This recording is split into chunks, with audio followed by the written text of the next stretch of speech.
El fiscal del caso Pluna, Juan Bautista Gómez, pidió el procesamiento sin prisión del exministro Fernando Lorenzo y del presidente del Banco de la República, Fernando Caloya, por abuso de funciones y por falsificación de documento público al escribano Pablo Seitún. Con prisión por estafa al expresidente del directorio de Pluna Sociedad Anónima y principal de Litgate, Matías Campiani, y sus socios, Sebastián Hirsch y Arturo Álvarez de Malde. Tras recibir la citación a declarar, Lorenzo renunció a su cargo como ministro de Economía. El presidente del Banco Central, Mario Vergara, es el candidato a ocupar el Ministerio de Economía, dijeron a Telemundo fuentes del Frente Liber Seregni. Presidencia anunció que el ministro interino de Economía será el titular del Interior, Eduardo Bonomi. El principal argumento del fiscal para pedir los procesamientos de Lorenzo y Caloya es que ambos abusaron de sus funciones.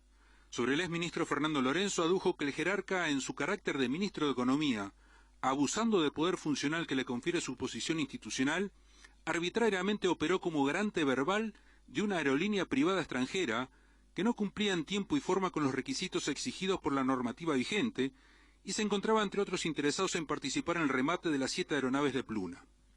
En tanto, sobre Fernando Caloya, presidente del Banco República, dijo que aceptó esta situación irregular, instruyó al personal subordinado a efectos de conceder indebidamente el cuestionado aval sin la información necesaria, permitiendo que en definitiva Cosmos fuera el único mejor postor en la subasta de los aviones Bombardier de la ex Pluna. Sin embargo, los defensores de Lorenzo y Caloya, los abogados Amadeo Tati y Gonzalo Fernández respectivamente, presentaron un recurso de inconstitucionalidad, logrando de esta manera aplazar la decisión de la jueza Adriana de los Santos. El expediente deberá ir ahora a la Suprema Corte de Justicia, por lo que el fallo demorará varios meses. La salida del juzgado del exministro Fernando Lorenzo fue tranquila y enfrentó a los medios emocionado y con los ojos llorosos. No era que lo esperaba, pero uno tiene que, en determinados momentos, así como he dicho en varias oportunidades que las responsabilidades políticas se asumen, cuando esas responsabilidades políticas llegan a sede judicial, a una instancia definitoria, corresponde también hacerse cargo de las implicaciones y de las consecuencias en lo jurídico y en lo judicial. ¿Cómo se eso, siente personalmente? Yo me siento muy tranquilo de lo actuado, en primer lugar, muy tranquilo, muy contento de tener los representantes que tengo, eso, un poco emocionado por las palabras del presidente y con mucho agradecimiento a todos los que me apoyaron. ¿Y qué autocrítica se hace, Lorenzo? Yo autocríticas ya hice y seguramente no necesite hacer más de las que ya hice. ¿Cómo se va hoy, ahora, en este momento de aquí? Me voy, como llegué, caminando, como cualquier ciudadano, y a encontrarme con mi familia. En cambio, el presidente del Banco República, Fernando Caloya, fue desafiante y remarcó que no renunció a su cargo. No voy a hacer declaraciones, solamente decir que dimos las respuestas del caso a las acusaciones formuladas. Creemos que con certeza con respecto a nuestra actitud. Creo que la verdad soy muy optimista con respecto al resultado y nada más que eso. ¿Renunció? ¿Presidente del banco? No renuncié. Trascendió que usted se había comunicado con el presidente Mujica y que había renunciado. No, eso es incorrecto. Sin embargo, hace unos minutos, la senadora Lucía Topolansky aseguró a la agencia Telam que Caloya abandonará el cargo para que actúe la justicia. El fiscal Juan Gómez pidió el procesamiento del exministro Fernando Lorenzo y del presidente del Banco República, Fernando Caloya, por el delito de abuso de funciones. Ese es un delito, un malhadado delito, porque quienes somos profesores de Derecho Penal, y yo creo también buena parte del espectro político en general, entiende que es una figura que debería desaparecer de la faz, no digo de la tierra, pero por lo menos desaparecer del Código Penal. ¿Por qué? Porque el doctor Spangel les puede explicar más en detalle, tiene determinadas características que hacen que sea una norma absolutamente imprecisa, una suerte de cajón de turco donde puede entrar prácticamente cualquier conducta. El proyecto de ley que reforma el Código Penal y que está a estudio del Parlamento hace casi 3 años, elimina el cuestionado delito de abuso de funciones en casos no previstos por la ley, pero sin embargo en el pasado esta figura sirvió para procesar y condenar a varios dirigentes y funcionarios de los partidos tradicionales. Hay un pedido de procesamiento que quedó en un stand-by y no hay todavía ningún pronunciamiento judicial, o sea que él no está procesado. Fue un sábado diferente y con un anuncio impactante, la renuncia del ministro de Economía Fernando Lorenzo. La noticia la dio el presidente Mujica, acompañado por el vicepresidente Danilo Astori, poco después del mediodía. En un breve comunicado, escrito a mano, y que leyó el propio presidente Mujica, este repasó los esfuerzos que hizo el Estado para sostener a Pluna hasta la última crisis que desembocó en el cierre definitivo. Y ante amenazas jurídicas internacionales que podrían significar hasta la incautación de aviones, el Poder Ejecutivo pidió perentoriamente a las carteras involucradas extremar los recursos para lograr, primero, recobrar conectividad para el país. 2. Conservar la mayor cantidad de puestos laborales para los funcionarios de la empresa en crisis. 3. Recuperar el máximo posible de recursos financieros para hacer frente a la deuda comprometida con un banco internacional. Para estos fines,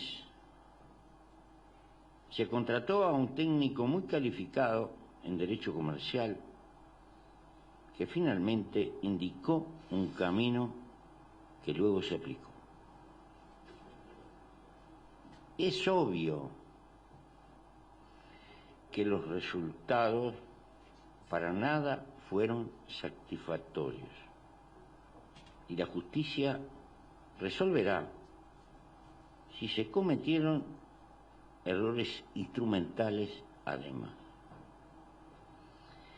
En lo que no tenemos dudas es en la integridad ética y el compromiso positivo con el interés nacional del ministro Lorenzo y del presidente del Banco de la República, Fernando Caloya.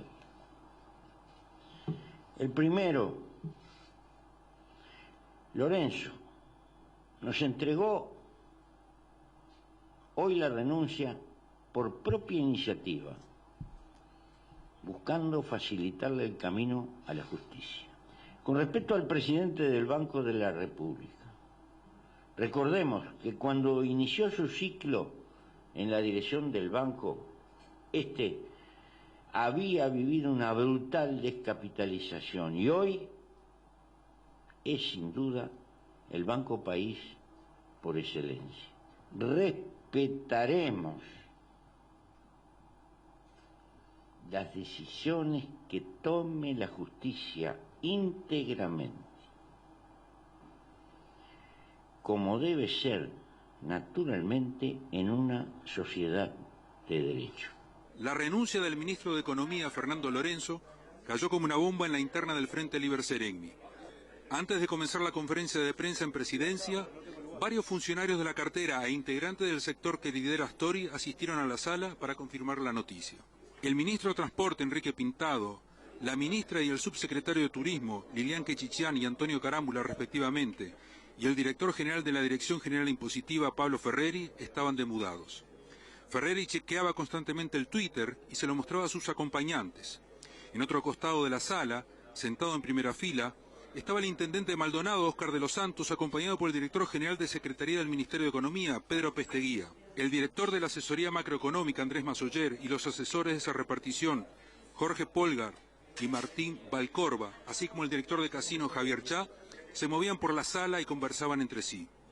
El asesor político del Frente Liber Seregni, Esteban Valenti, también asistió a la conferencia para acompañar a su grupo y luego, al finalizar la conferencia de prensa, mantuvo varios diálogos con distintos integrantes del Frente Liber Seregni, incluso en la puerta de la Torre Ejecutiva, antes de dispersarse. A 300 metros de allí, Lorenzo y Caloya estaban deponiendo ante la jueza de crimen organizado, Adriana de los Santos. Fernando Lorenzo asumió como ministro de Economía el 1 de marzo del año 2010 en representación del Frente Liber Seregni. Antes de ser ministro, durante el gobierno de Tabaré Vázquez y con Danilo Astori como jefe de la cartera, se desempeñó como director de la Asesoría Macroeconómica. Lorenzo, de 53 años, se graduó en la Facultad de Ciencias Económicas en el año 1984, donde hoy sigue dando clase. Junto al presidente del Banco Central del Uruguay, Mario Vergara, su más probable sustituto, y el ministro de Transporte y Obras Públicas, Enrique Pintado, y el director de la DGI, Pablo Ferreri, se convirtió en la cara más visible de la renovación de ese sector del Frente Amplio. El presidente José Mujica no tuvo sino elogios para la actuación de Lorenzo al frente del ministerio. Ha sido un ministro brillante y casi por momentos obsesionado con el interés del país. El gobierno siente su pérdida y tratará en todo lo posible de preservar las orientaciones generales diseñadas por el hoy ministro renunciante. Justamente la política económica llevada adelante por Lorenzo, continuidad del gobierno anterior con Astori como ministro, fue motivo de tironeos en la interna del gobierno. Al tándem Lorenzo-Vergara se enfrentó a otro equipo ubicado en el entorno del presidente Mujica, que desde la Oficina de Planeamiento y Presupuesto ha cuestionado las políticas de Lorenzo. El equipo competidor está integrado por Gabriel Frugoni, Jerónimo Roca, director y subdirector de la OPP respectivamente, y Pedro Bonomo, asesor directo de Mujica, y quien luego de ser subsecretario renunciara por discrepancias con Lorenzo. Ninguno de ellos estuvo en la conferencia de prensa donde el presidente Mujica, junto con Astori, dieron a conocer la aceptación de la renuncia de Lorenzo.